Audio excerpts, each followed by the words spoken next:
Go ahead and share, like and share.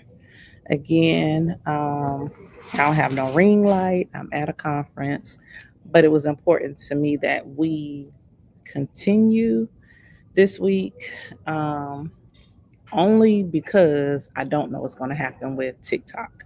And so, because I don't know what's going to happen with TikTok, I did not want to skip this week and then not have had any communication with you prior to whatever the outcome is this weekend. All right. So again, hey T Bella. So we're loading in on both YouTube and TikTok. Today, we will be looking at some particular cases that the 14th Amendment has shaped.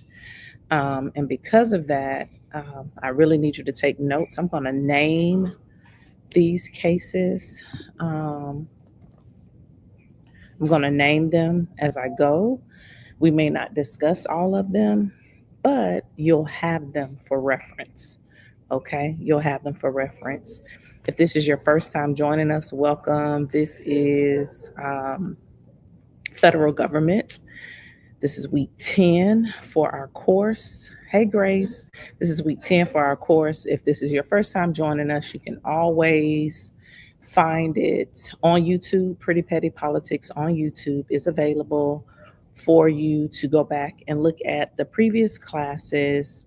They're numbered by week. There are other recordings because that platform houses both Pretty Petty Politics as well as the kitchen cabinet. Okay. So just be mindful you're looking for the weeks, because I do some random stuff on there.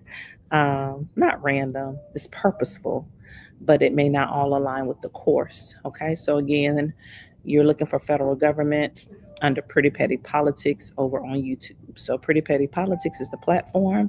You can find that on my homepage on TikTok, but I encourage you to go to the YouTube and register. So, how do you register? You subscribe to the YouTube. Under the description, there is a Google form. Complete that Google form so you are thereby enrolled in our global classroom. And the benefits of that is, should anything happen to TikTok, like proposed this weekend, you will still be a part of this global classroom space because we will do things on YouTube. Okay, YouTube is where all of our recordings are stored, and so I just want to give that tidbit, Pretty Petty Politics. And thank you to everyone who's joining us on YouTube, as well as those of you on TikTok. I am at a conference. We're at lunch. I have decided to skip lunch so that I can be here with you all. And then we're going to cut out around 2.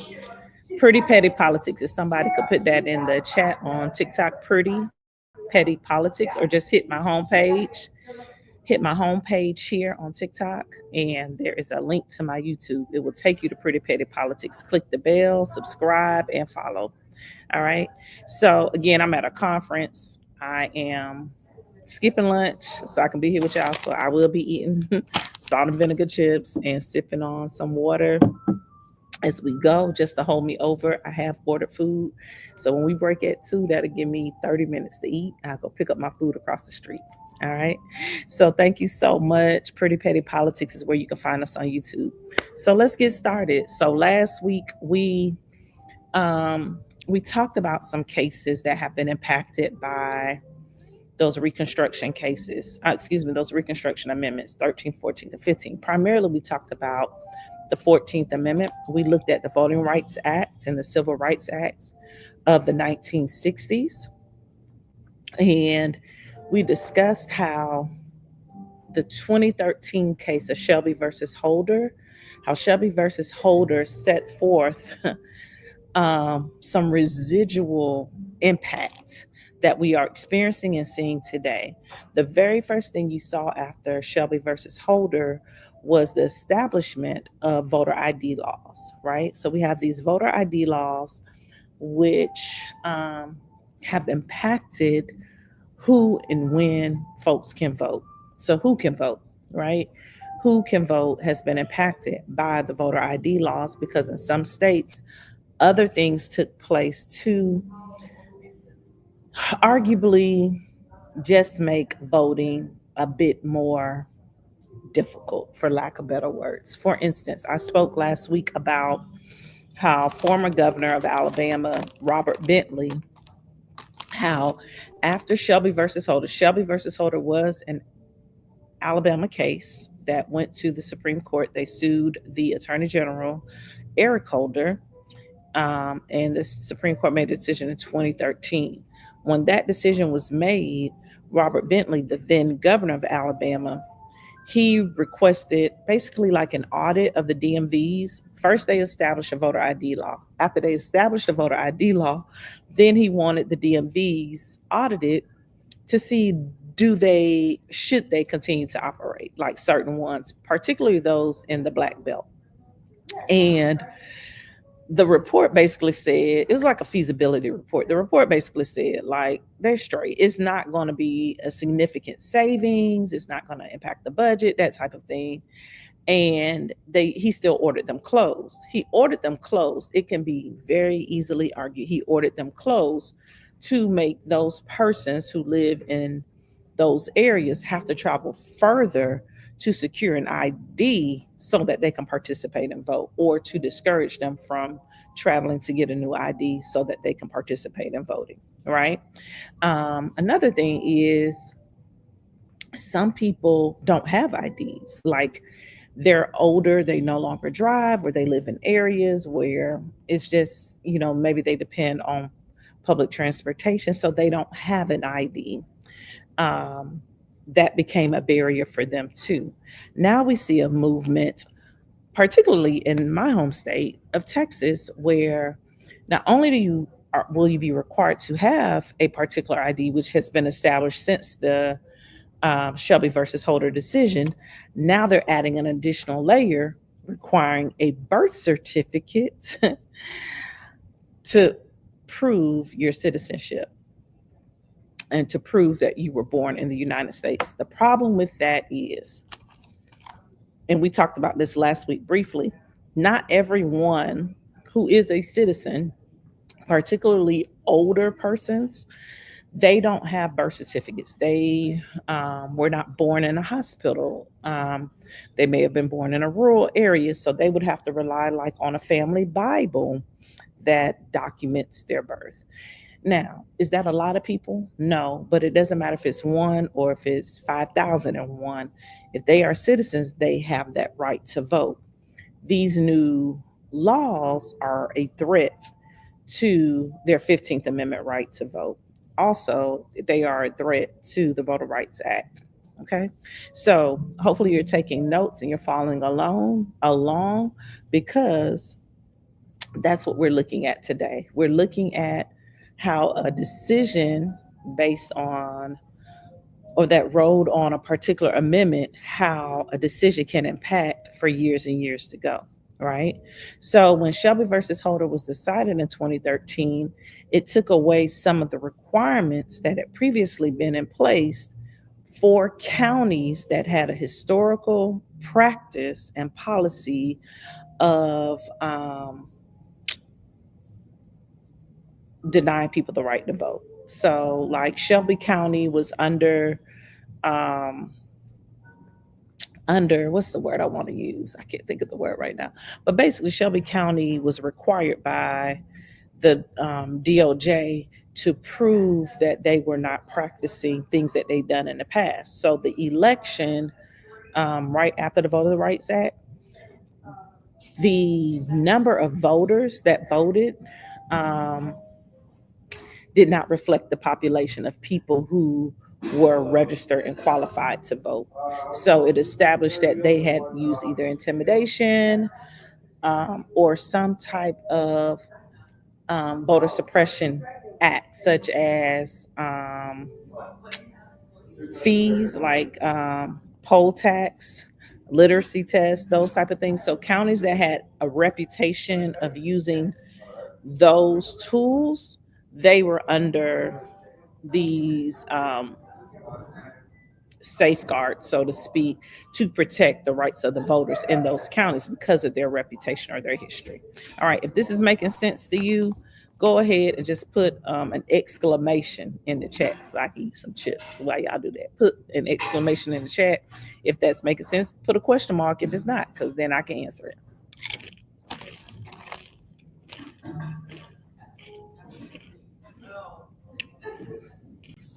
Okay. Okay. I'm gonna answer it because Nikki put a question mark, so I'm gonna talk to it. Nikki, what part of it isn't making sense so that I can explain it to you? So therefore, I don't have to go through the whole thing, but I can explain some of it. What particular part do you want me to explain? What's your particular? Oh, you hit the wrong button. Okay, perfect. All right.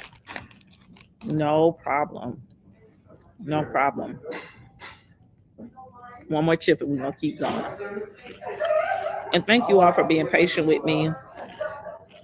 As I shared, I am at a conference. We're on lunch. I'm skipping lunch so I can be here with y'all.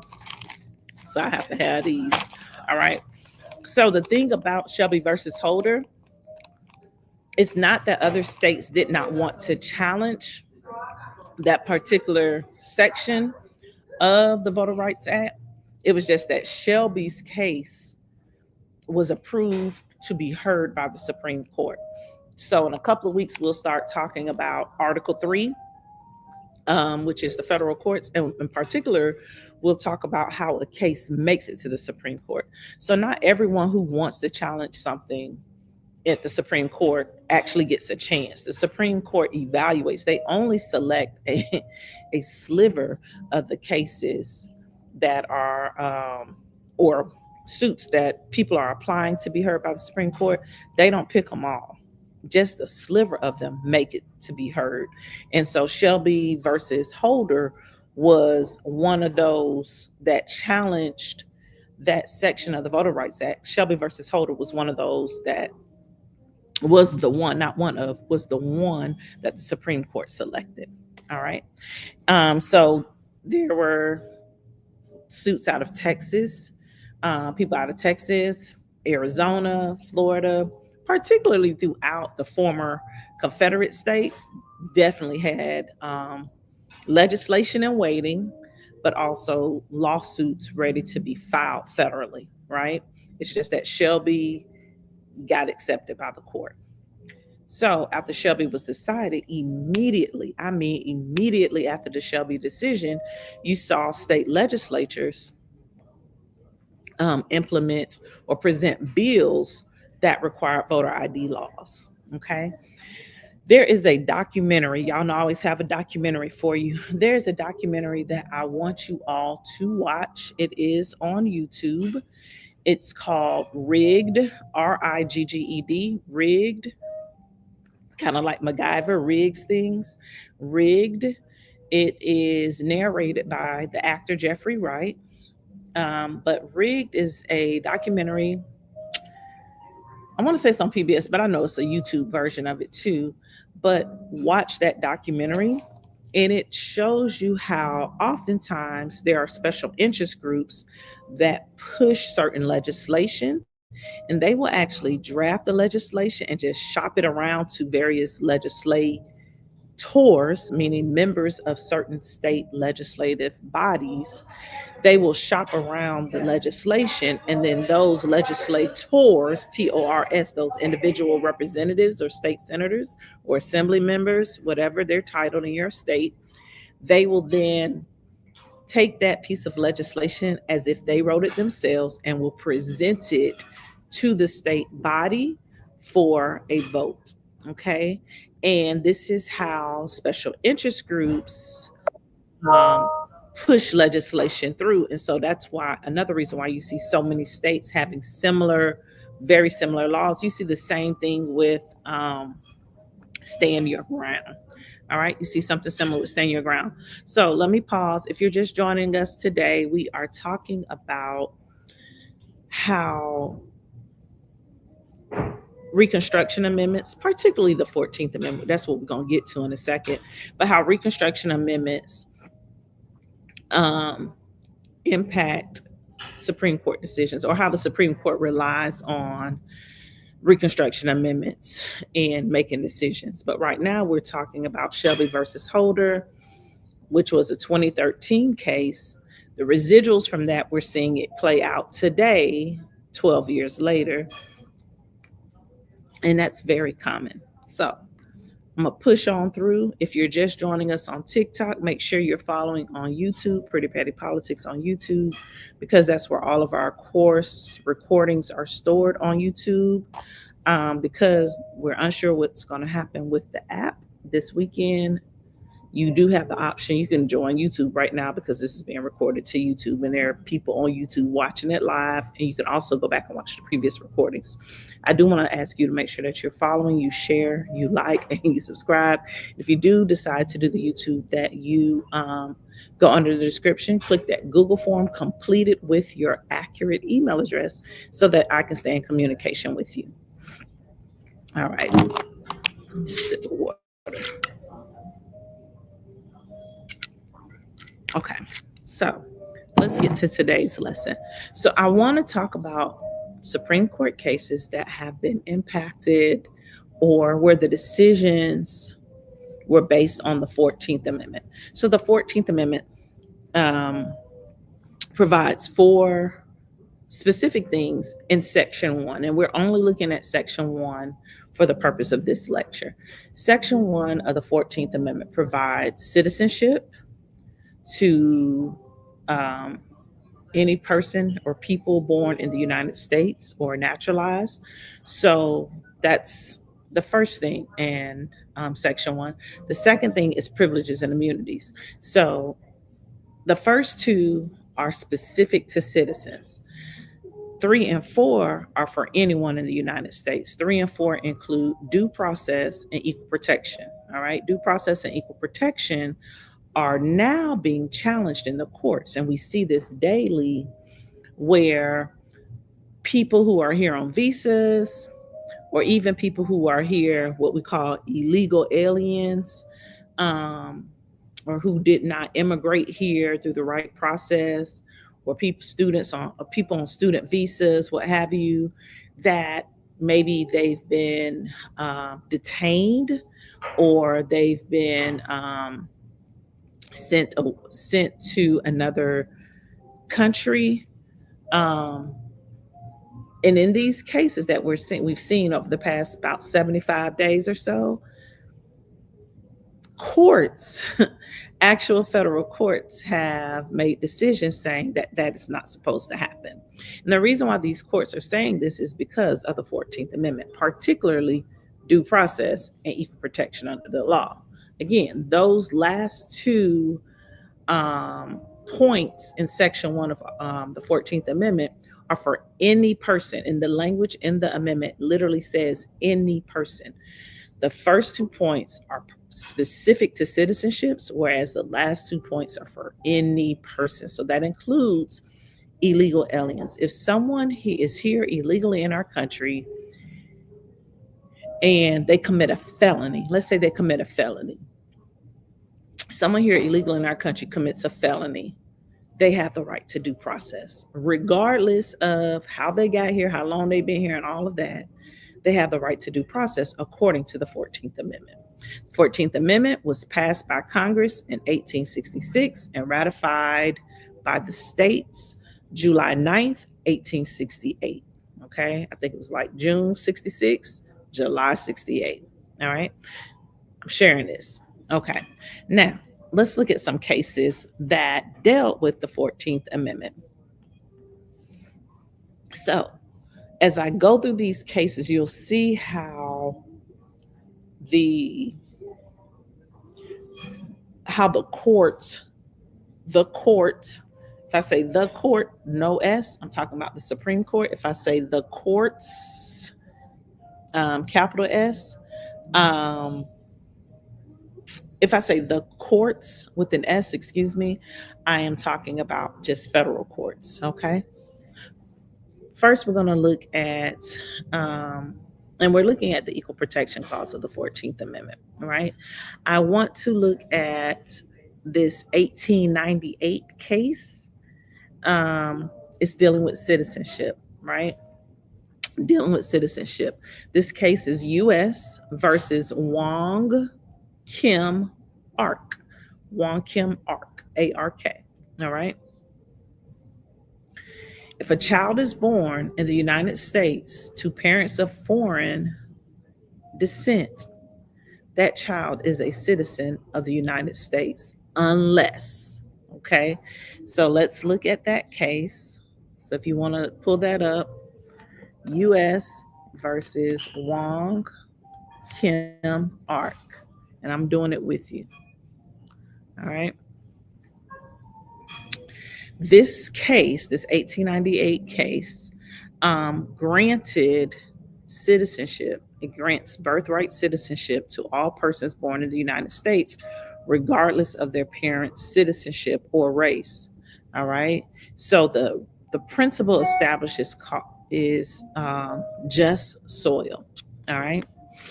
If you go to our source, so those of you who are registered, you know I've provided you with OYEZ before, oyez.org. So if you want to look at the case, read where I'm going to be reading from. I'm going to create a banner. All right. You should see OYEZ on the screen, oyez.org, right? And so the case we're looking at on OYEZ is Wong Kim Ark, right? US versus Wong Kim Ark. And that was established in 1898. All right. So, the facts of the case. The Chinese Exclusion Acts, right? The Chinese Exclusion Acts, that's a whole nother conversation, denied citizenship to Chinese immigrants. Moreover, by treaty, no Chinese subject in the United States could become a naturalized citizen.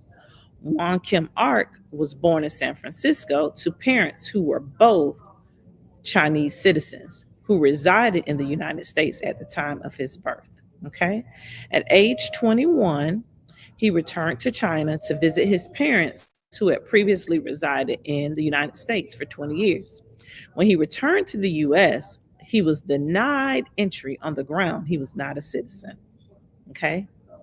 Now, I have talked to people today who are afraid to visit family outside of the country because they are afraid they will be denied re-entry into our country.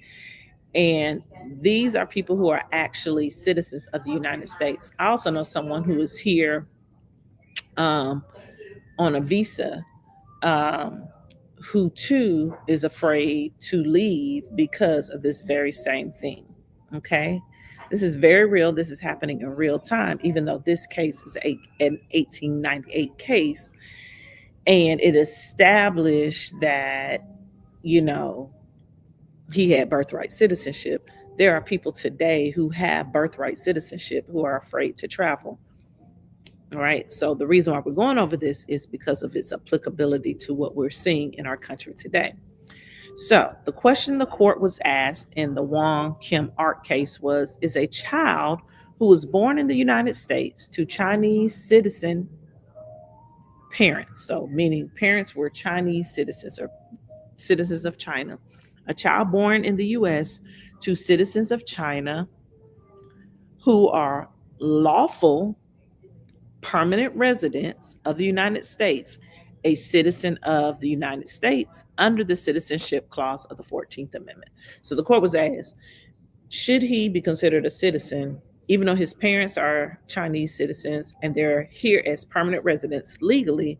Should he be considered a citizen of the United States or China based on the Citizenship Clause of the 14th Amendment? All right. Lana says she could empathize with the fear due to current. Oh, okay. You talk about current. All right.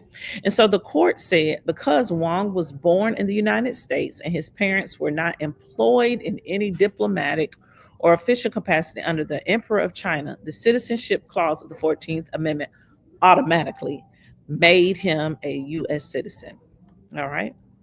This case was decided in a 6-2 vote, right? So in a 6-2 majority in which the court established the parameters of a concept known as jus soli, the citizenship of children born in the United States to non-citizens. Okay. We're seeing this happen in real time over 25 years later, 126 years later. We're still seeing where people who are citizens of this country, whose parents are foreign born, being challenged in terms of their travel, or they feel as though that their right to travel is threatened because they may not be able to return to their native land of the United States in which where they were born. All right. So if you see something like that in the news, I know we've seen a couple of cases like that where we have minor children born in the United States whose parents were not citizens of the United States at the time of their birth, or even today, the parents have been deported. What happens to the children, right? We're seeing that, okay? If the child does have to be deported to where their parent is, or should the parents be able to stay because the child has citizenship? People from all of the world have come here and given birth. They're literally called anchor babies. You can Google anchor babies. There was a special or an episode on 60 Minutes several years ago about Russian women coming to the United States, particularly to Florida, to have anchor babies. It is not a foreign concept. No pun intended by saying foreign concept, but it's not a foreign concept for people to have anchor babies because of the 14th Amendment. Some of the people who are here today, who may be second or third generation citizens of the United States, they're here because they're a descendant from someone who was an anchor baby. There is a member of the current administration's cabinet who is an anchor baby. He's a former senator. I'm gonna see if y'all can guess who it is. He's a former senator of the United States, and he's now a secretary, a very important secretary, a secretary who is very high up on the succession line. Can anybody guess who this person is? All right. Anybody got a guess? Who? Yes, Rubio. Marco Rubio. His parents were not here legally.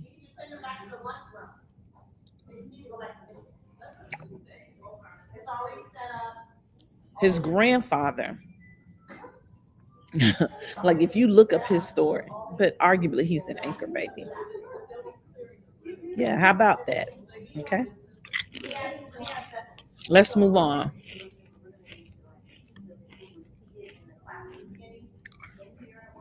Mm,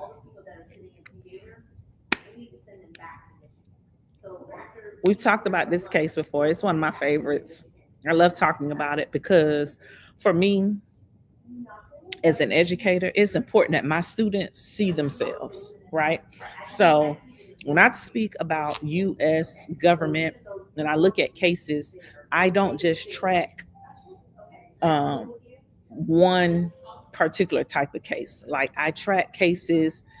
Yes, I'm trying to get a theory across, but if there is something under that theory that my students can identify with, if I have Asian students, I make sure I teach something about Asian history related to our government so that they can see themselves in it, right? Same thing with my Hispanic students or my Black students or my white students. Or it's important to me because I remember being a student where I never heard or saw myself in the lessons that some of my educators taught. Like their lessons never mirrored the classroom the way I knew there were cases, because baby, I'm a reader.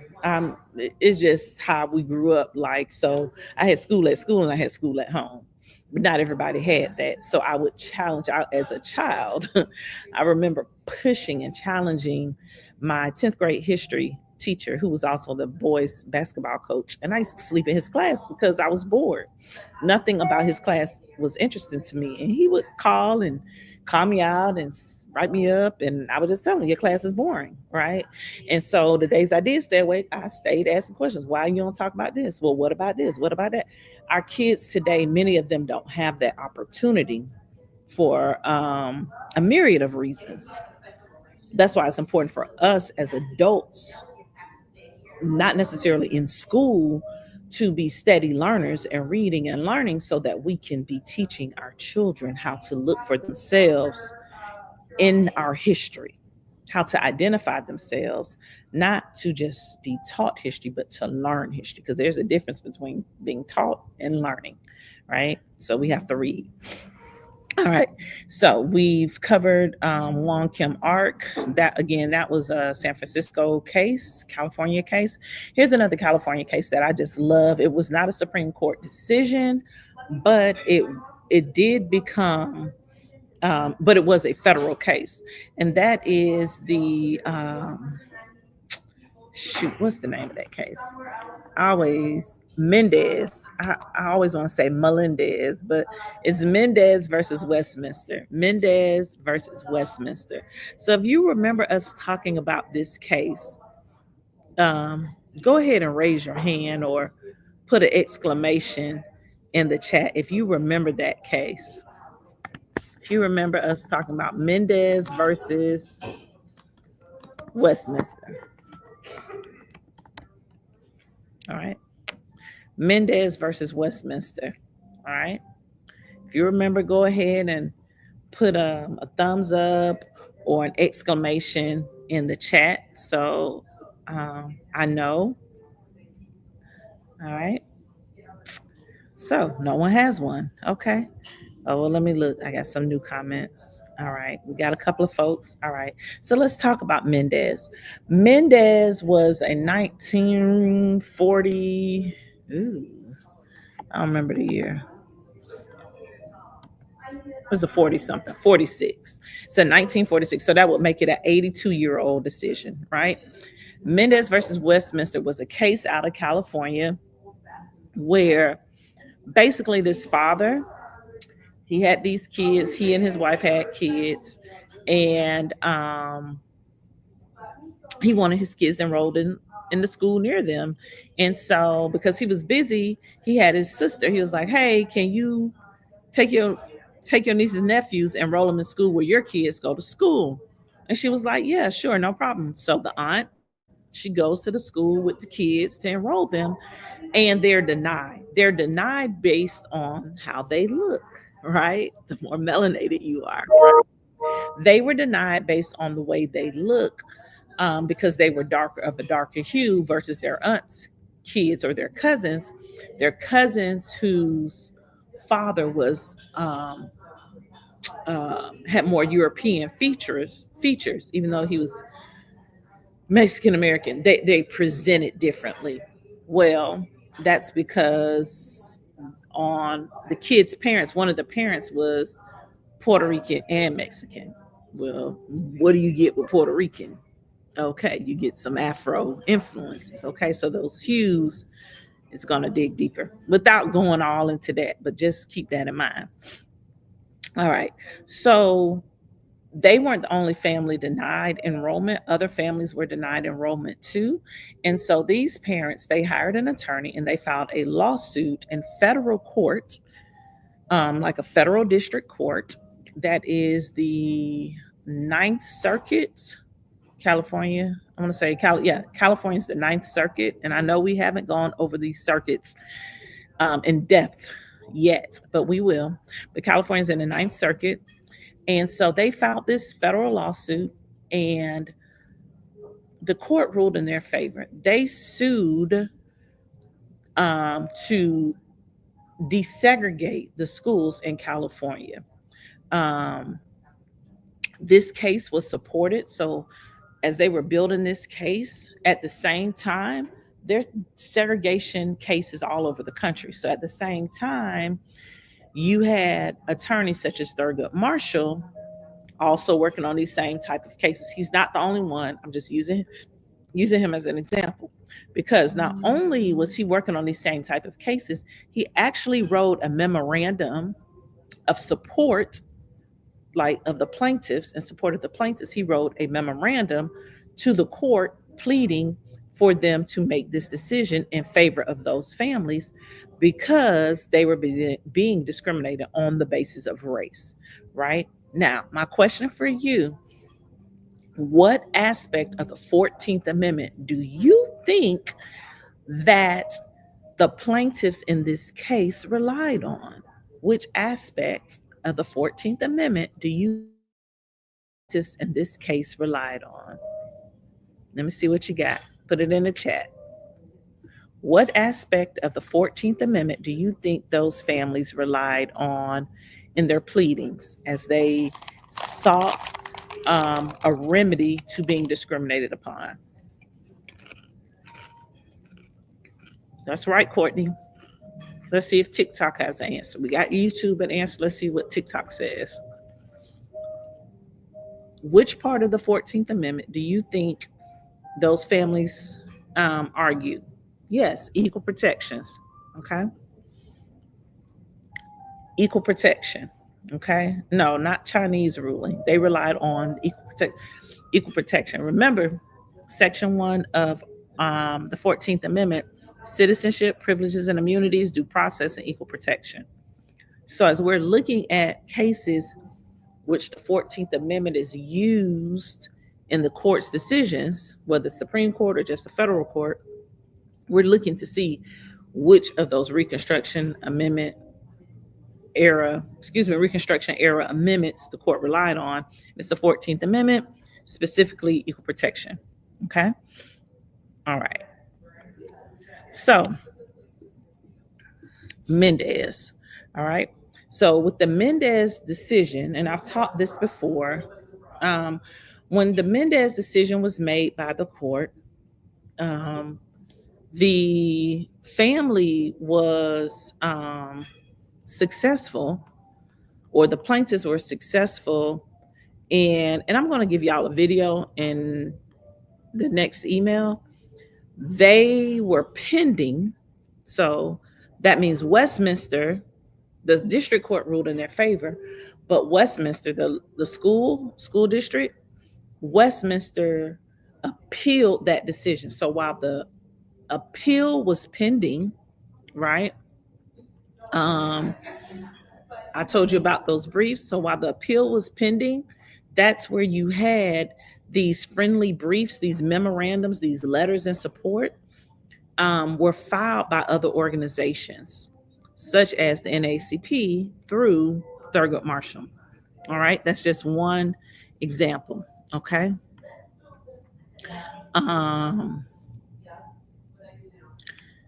What happened? What's the final outcome of this? Does this case go to the Supreme Court? No. When the appeals court finally hears the case, they affirm the district court's decision. But not only did the appeals court, so that Ninth Circuit appeals court, agree with what the district court had ruled in favor of the families, because although I'm saying Mendez family, there were a bunch of families. This is what we call a class action suit, right? So not only did the appeals court affirm, the governor of California then made a law which did what? All right. What did the governor of California's law create? Anybody? All right. So the governor of California signed a bill. The governor, okay. Lana said, ask again. So the district court ruled in favor of the families, the appeals court ruled in favor of the families. So before Westminster, the school board, could, file to be heard by the Supreme Court, Governor Earl Warren, he was the governor of California, Governor Earl Warren signed a bill. That means the legislation passed the bill. The governor signed a bill into law declaring what? What was the impact of? Yes, there we go. Courtney got it on YouTube. The governor signed a law that threw out school segregation in the state of California. So California desegregated its schools based on, or because of Mendez versus Westminster. A few years later, this Earl Warren would be appointed Chief Justice of the United States Supreme Court. Okay. Earl Warren would later go on to become Chief Justice of the United States Supreme Court. And when he was Chief Justice, like our Chief Justice today is John Roberts. So when a Chief Justice has a long tenure as Chief Justice, remember, federal court judges have lifelong tenure, and it should stay that way. Unless, and we'll talk about that another day. I've kind of talked about that already, but I do agree with them having that longevity because we don't need to be changing our courts with every administration. The nation needs some continuity. So that's my argument, but we're not talking about that today. But when a Chief Justice has a long tenure, you may hear those record of decisions made during his tenure, his or her tenure, referred to as the blank court. So the Warren Court, the Roberts Court, right? The Black Court, meaning the Chief Justice last name, right? Because this happened under their tenure as Chief Justice. All right. So during the Warren era, Earl Warren, we have many cases that rely on the 14th Amendment, but many just many Supreme Court cases that become landmark cases. Some of the cases we've talked about in here, including Loving versus Virginia. We just talked about that last week. Griswold versus Connecticut, but most famously, Brown versus Board of Education. Now, Brown versus Board of Education, right? Brown versus Board of Education is decided during the Warren Court. So Chief Justice Earl Warren, the same one who had just desegregated schools in California, under his leadership, they desegregated schools in the United States. But it did not have the teeth that our history teachers kind of teach us, like, oh, when Brown versus Board of Education was passed, it changed everything across the country and it like happened in a snap. That ain't true. Now, if y'all want me to talk about that, let's see what time I got at 1:30. If y'all want me to talk about that, say talk about it. If not, I'm gonna keep going. Okay. So I'm gonna keep going for now, but if y'all want me to talk about it, I will, but I just need y'all to put it in the chat. All right. So that decision, ultimately, when that decision was made in Brown versus Board of Education, it reversed a previous Supreme Court decision. The previous Supreme Court decision was Plessy versus Ferguson, which established separate but equal. In the decision of Brown versus Board of Education, it reversed separate but equal, and the court ruled that separate but equal was inherently unequal. Okay? Everybody got that? All right. So I'm going to give a brief review over what happened after the Brown decision. So the first thing I want you to know with the Brown decision, there were several decisions. The Brown decision wasn't just one. I'll put this on our screen. The Brown decision wasn't just one case. There were multiple cases. And so if you ever look it up, you may see those subsequent decisions for Brown. Okay, that's the first thing. The second thing I want to point out is Brown versus Board of Education of Topeka, Kansas was not the complete name of the case, right? There were this is another class action suit, the same way Mendez versus Westminster wasn't the complete name. It was just the lead name, for lack of better terms, or just to keep pushing things along, just the lead name, right? Or the signature name. So Brown versus Board of Education included cases out of Virginia, out of the Carolinas, of course, out of Kansas. So it included other families in various places. I feel like I've shared this in a previous email earlier in our virtual semester about um, the Virginia, one of the Virginia cases. But what we saw happen, or what actually happened after the decision, instead of integrating schools, you had school districts that would shut down the entire school system instead. They would rather not have school at all than to integrate. Schools were burnt down as well. Schools were burnt down because I rather destroy the school altogether than to integrate the school. These are things that literally happen. That is why Brown versus Board, a 1954 decision, but we still saw schools being integrated and under federal oversight through the 60s, 70s, and 80s.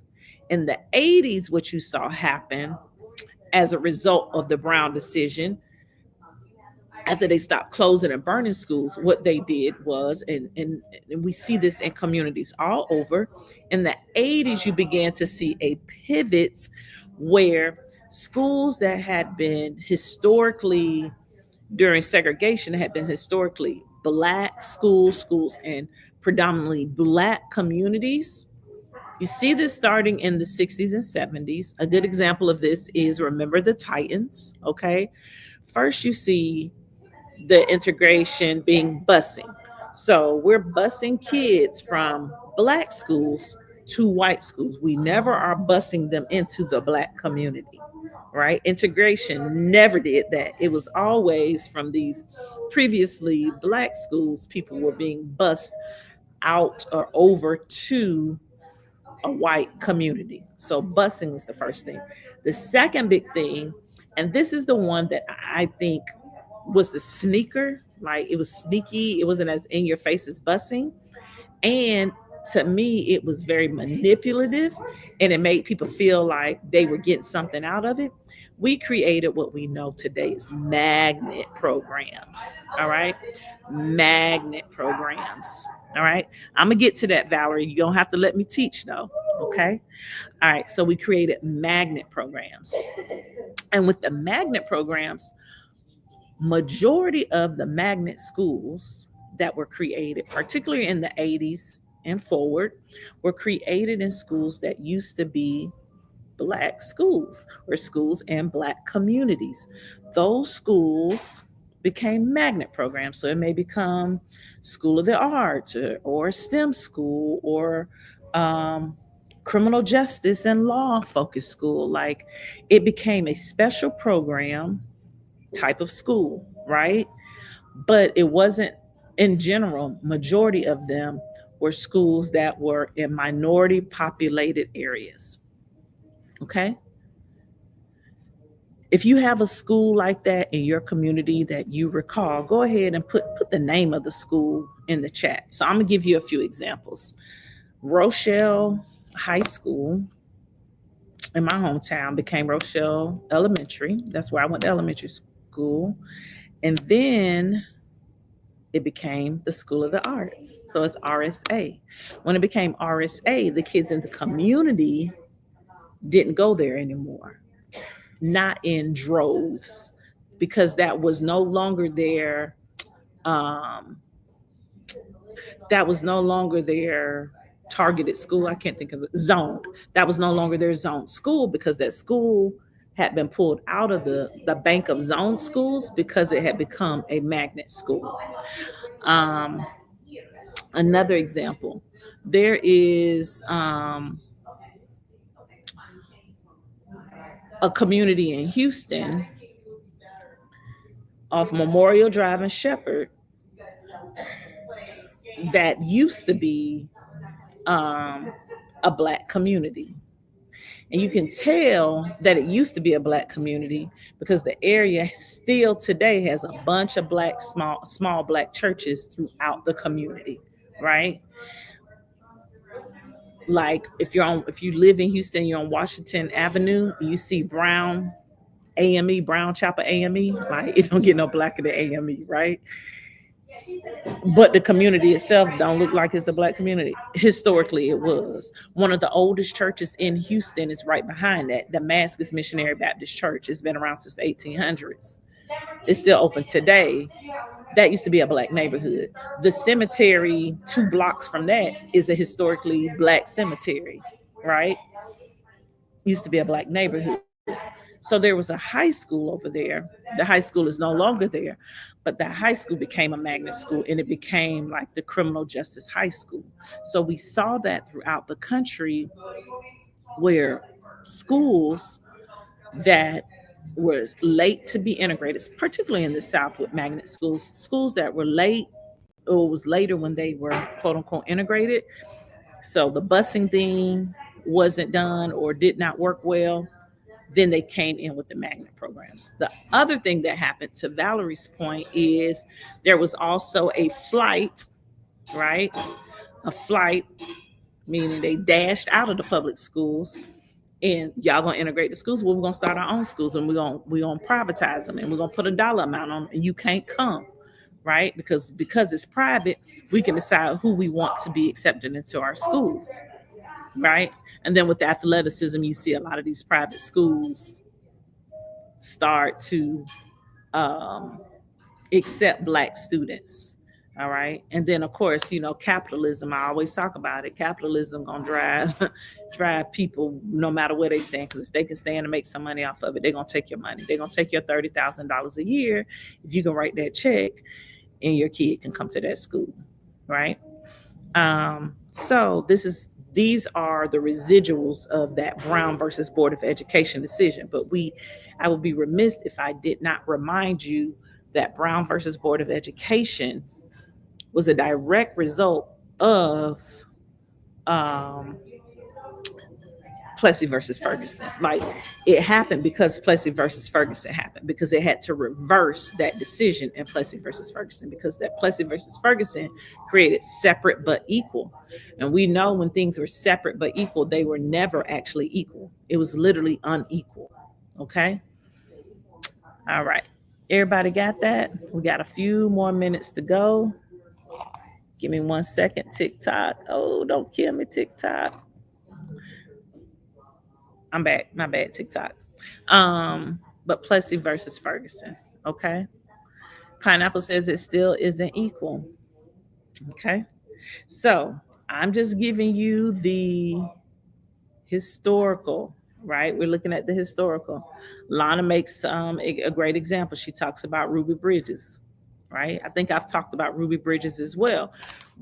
This is the other thing. This is what I like to remind people. This isn't something that is ancient. There are people who are alive today who experience and or witness these things happen. Okay. All right. There are people who are with us today who witnessed this. I witnessed schools become magnet schools. I witnessed this as a child. And again, as an adult, right? As an educator, where schools that used to be one way, now they'll go to school. They didn't want to go to school in the black neighborhood and be bused there, right? Oh, but now it's a magnet school. Now you will come over to that neighborhood. You see what I'm saying? And trust me, transportation is provided, as well as parents pick them up. And these are arguably magnet schools are public privatized schools in many instances, not always, but in many instances, they're kind of like semi-private. There's an application process. There's no cost per se, but there's a process into getting into this public school that might be across the street from your house. You may not be able to go to your local school that is right in walking distance.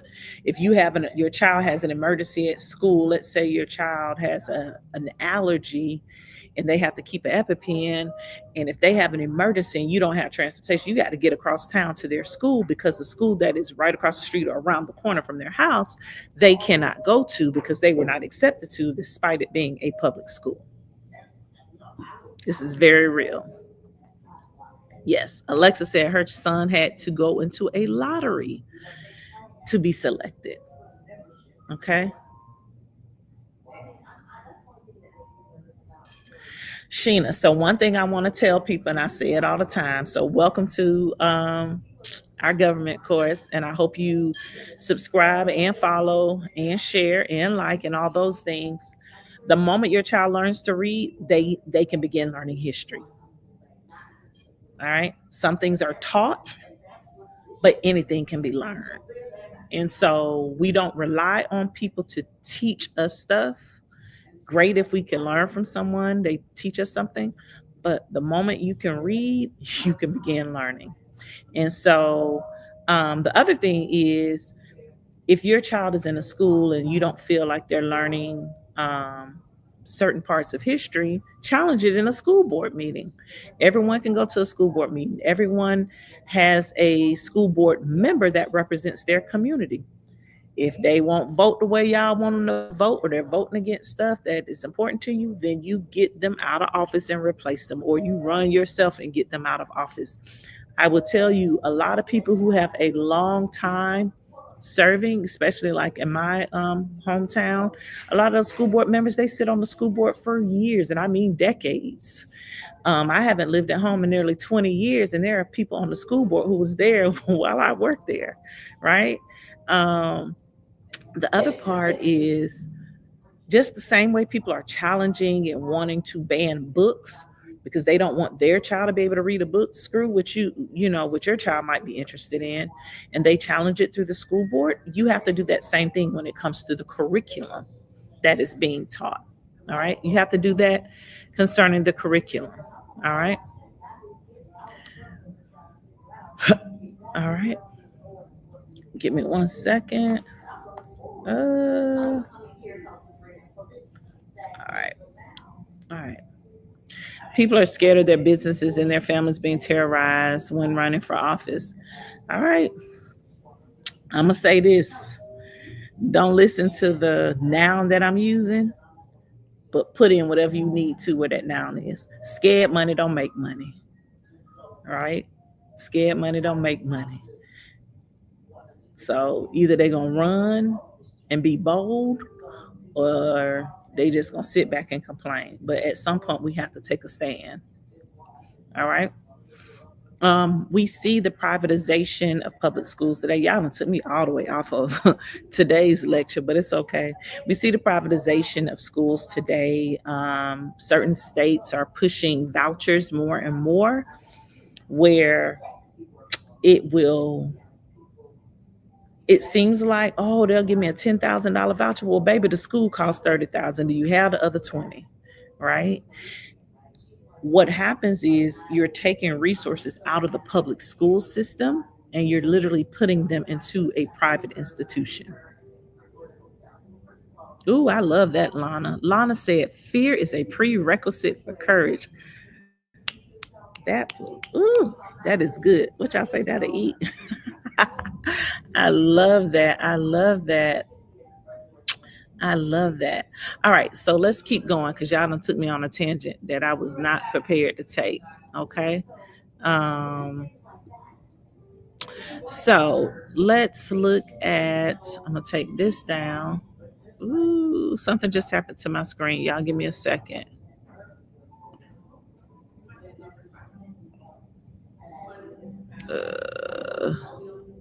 Sorry. Okay, I'm back. Sorry, YouTube. I don't know if it happened on y'all end, but on my end, the screen's kind of flipped. All right, so next we're going to look at Mendez Brown.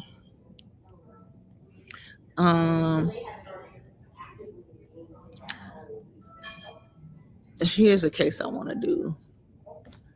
NAACP versus Alabama. NAACP versus Alabama is a 1958 case. Have any of you ever heard of this case before? NAACP versus Alabama. All right. And this was about in NAACP chapters in the state of Alabama being able to keep their membership lists private. All right. And about the free association of their members, meaning their members should be able to associate with one another without the state having access, or the county or a government entity having an official record of their membership roster. All right. 1958 Supreme Court case, NAACP versus Alabama. Let me know if you've ever heard of that one. All right. So that's one I want you to put in your notes. That's homework. Okay. That's homework. So when I go back and listen to this recording, I'm gonna put in my notes NAACP versus Alabama. Ask them next week. Yes, Lana. All right. NAACP versus Alabama. Again, this is about protecting their membership roster, okay, from the government. All right. That's your homework. Go learn about that case. NAACP versus Alabama. Okay. Any questions?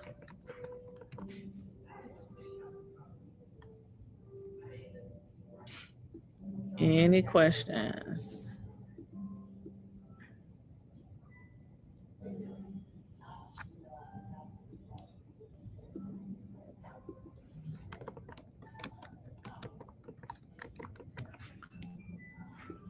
No questions? I'm checking. 58.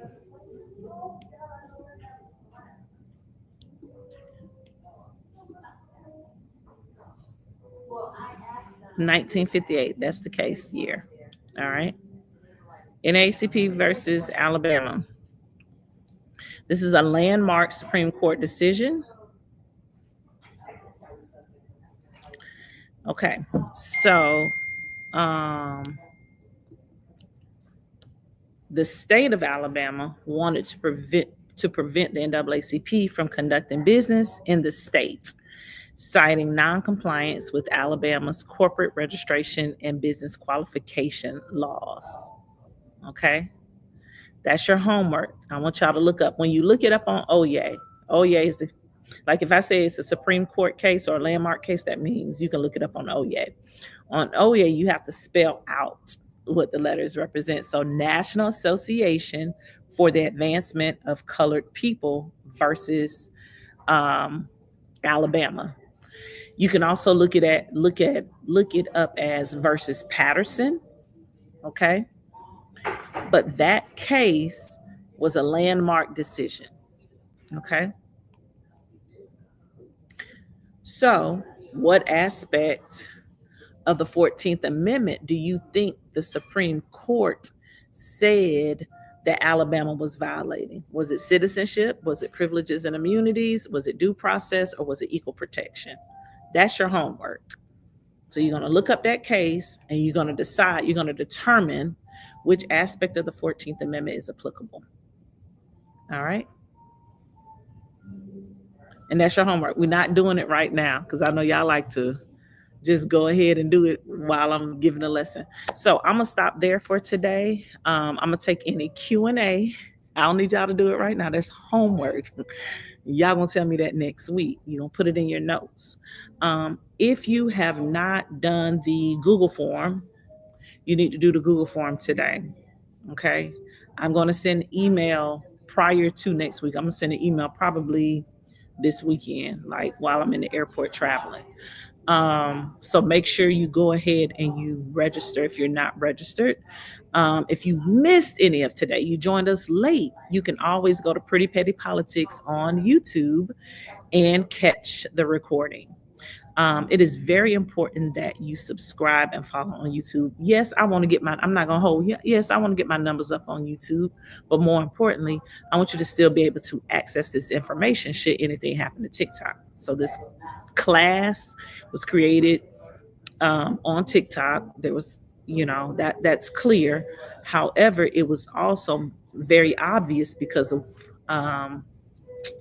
the turmoil that TikTok is facing through the forceful sale, right? That started back during the first Trump administration, that was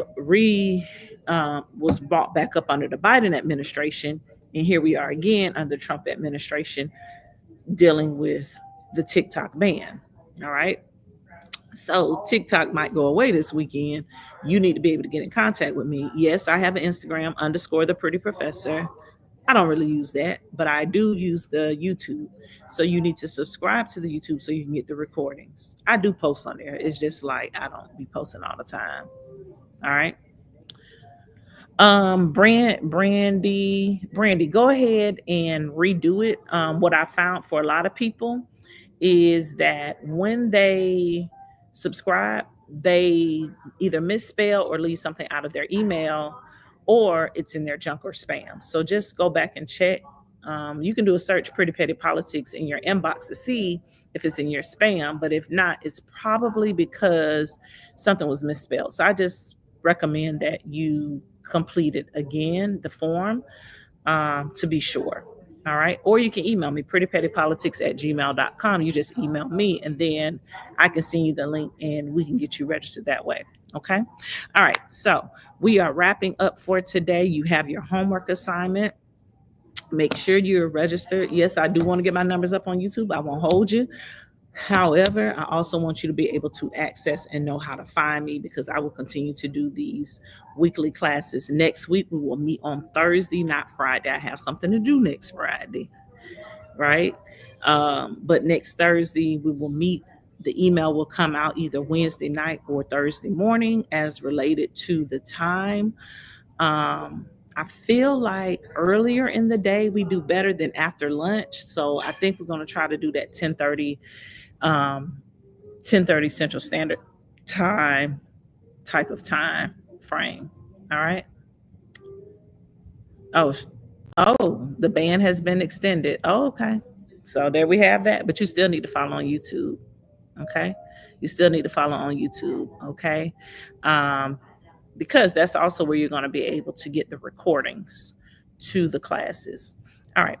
So here we go. 75 days. All right. Thank you. So I've given you the Alabama case. I'm going to give you one more case for homework. Heart of Atlanta Motel versus the United States. Heart of Atlanta Motel versus the United States. Those are that and NAACP, so National Association for the Advancement of Colored People versus Alabama or versus Patterson. Those are your two homework assignments. I want you to come back next week and be ready to discuss what those cases were about and how the 14th Amendment is applicable. All right, how was it used in the decision? All right, if you don't have any questions, we're going to end so I can go pick up my lunch. I'm looking. All right. Well, thank you so much. YouTube, y'all stay. TikTok, I will see y'all later. If you need me, just shoot me an email. All right. All right.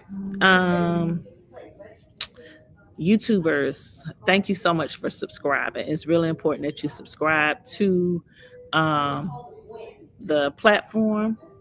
If you have not registered, I really do need you all to register. I want to be able to share things with you. I'm working on something for you. But I forgot to mention this on TikTok, but it's okay.